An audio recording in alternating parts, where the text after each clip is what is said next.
How to upload multiple videos to your Instagram story. This tutorial shows you how to upload several videos at once to your story on your Android device. First, open the Instagram app on your Android device. After that, swipe right from the home screen to open the story camera. From there, tap on the gallery icon at the bottom left corner of the screen. At this point, tap on Select at the top right corner to enable multiple selection mode. In the next step, tap on all the videos you want to add to your story one by one to select them.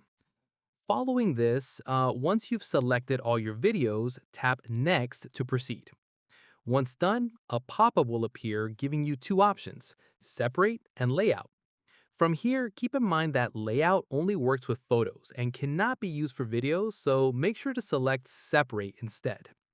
At this stage, tap on Separate so each video gets posted as its own individual story card. After this, you'll be taken to the story editor where you can customize each video one by one before posting. Finally, once you're happy with everything, tap Your Story to post all the videos as separate back-to-back story cards. And that's it. If this Instagram guide helped you upload multiple videos to your story, give it a like, subscribe for more Instagram tutorials, and tap the bell icon for updates. See you in the next one.